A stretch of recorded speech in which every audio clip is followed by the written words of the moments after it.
What's the story with the bass? Well, Where's the bass player? well, do you want to join? Yeah, I want to join. Well, I mean, when I first started, I just didn't know any bass players. Right. So I was just like, okay, we'll just do without. That's a really funny reason. And then I kind of just got used to it, and actually, it's a bit like when you don't have something, you appreciate it a lot more.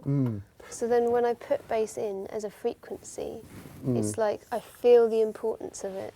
Whereas I think if I had a bass player just chugging away all the time, I wouldn't even think about how momentous this moment is where you add this frequency and how it broadens out the sound. And it's like the most powerful, sexy thing you can do is to bring in a bass frequency in a song.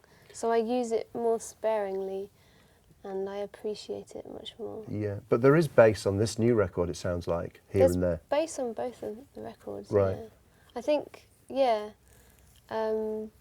it's more, I guess live I'm even more sparse with bass than I am with a record. I guess because when you're making a record, it's very different how you have to kind of build up the frequencies of the sound. Yes. Whereas live, you can rely on everything being loud and in someone's face. So. And what is the instrumentation live?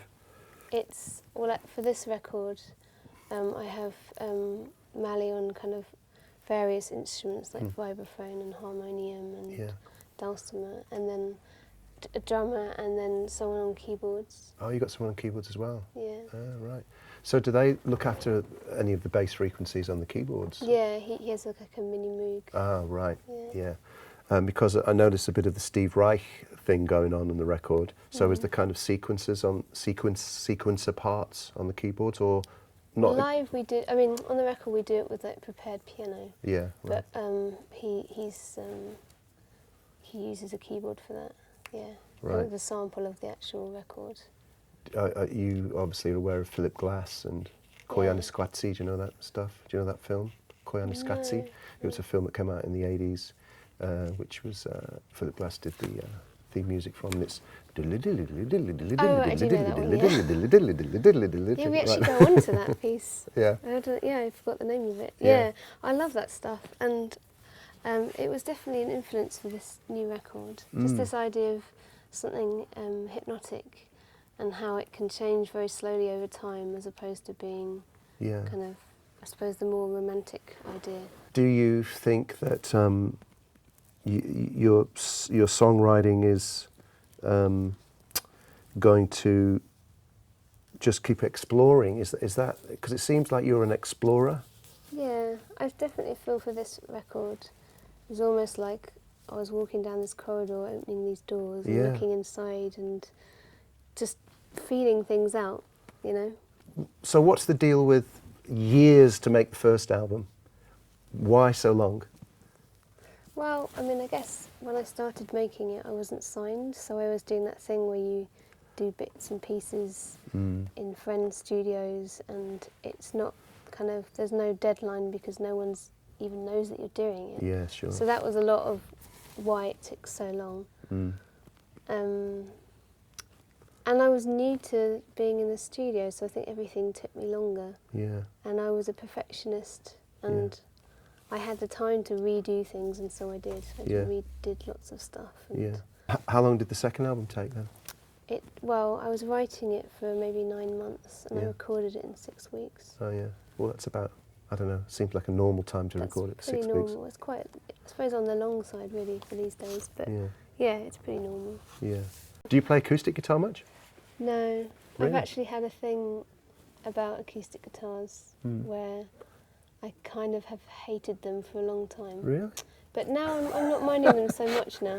I'm kind of getting more into them. What is it that you hate about acoustic guitars? I think it's just, I think it breeds laziness in guitar players. Really? And I think... But what about finger-style players who are playing all these amazing, like Bernd Jansch and... Yeah, I guess that's the whole kind of guitar playing that I've never really, don't really know anything about. Yeah. I kind of mean, you know when you go to like an open mic night and someone's kind of going... on an Yeah. acoustic guitar, and Yeah. I'm just like, oh God, not another G. Yeah, You know yeah. what I mean? Yeah, that's sure. that's the kind of Yeah. acoustic guitar playing that really bugs me. But Mm. you obviously, with all instruments and all styles, you get people that get an instrument and make it sound crazy. Yes. I guess there's just a lot of boring kind of acoustic Yeah. singer-songwriters, and Yes. it's kind of put me off the Right. sound. Do you know what I mean? But Yeah. then I love John Martin, say, and Yeah. he sounds amazing on acoustics. Yeah. John Martin and Nick Drake, of course, Yeah, played really interesting acoustic finger-picking style guitar with different tunings. yeah, yeah. You know, you don't Joni use Mitchell. Joni Mitchell. I mean, yeah. You don't use much different tunings then. Not so much. Yeah. I mean, I tune my guitar down like half a step or a whole step always. Oh, do you? Yeah, because it just To- suits my voice. Ah, better. right. To get to, yeah, And I also prefer the sound of a guitar lower. Kind of sounds Ah. sexier to me. yeah. But yeah, I guess the whole finger picking thing, I've never really kind of tried to do that kind of thing as a guitarist myself. Right. We have to wind up, but I just wanted to ask you one thing, which is actually to do with this subject. You know, Paco de Lucia died recently, and he was in. I don't know if you've ever seen him play guitar, but it's like it's like it is. Talk about scary. You know, you sort of like you're sitting there with your guitar watching him, then you just get your guitar and you just throw it on the ground and walk away and get straight to Tesco's and look for a job. But you've got the Spanishy thing going on at some point in your. There's some place in your records where there's a sort of is flamenco an influence? Yeah, I really love flamenco music, and Yeah.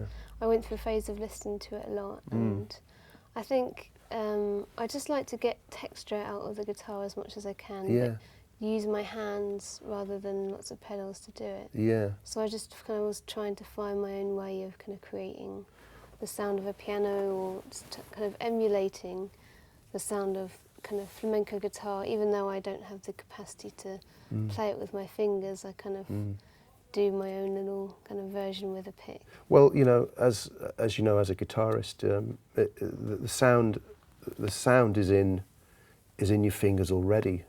Do you know what I mean? It's like you are who you are. I mean, if you give an amazing guitarist a crappy, broken, out of tune guitar, you'll go, oh, poof. But you can give somebody who's not really doing it anything, and they can't make it sound great because the personality comes out through the fingers. You know, the character, the ideas, the inspiration, everything comes out through your fingers, because, you know, that's why the guitar is a wonderful, expressive instrument. I think that someone who's not actually a guitar player but who did it incredibly well would be Miles Davis. Yes. You know, where like every single note, it's like, it's not just the note, there's all this stuff around it, the breath and how long the note is and how it's... and a guitar player wise, I think John McLaughlin, Oh, yeah. you know, did it. Sure. An album like Extrapolation, Yeah. that was quite a big influence on me, the way that he bent his strings and just kind of dug quite hard into the strings, and it was a lot about that, not just the notes that he was playing. Right. And can you play the crazy bit from Eliza? It sounds really shit on its own, Does it? actually. Yeah, it does.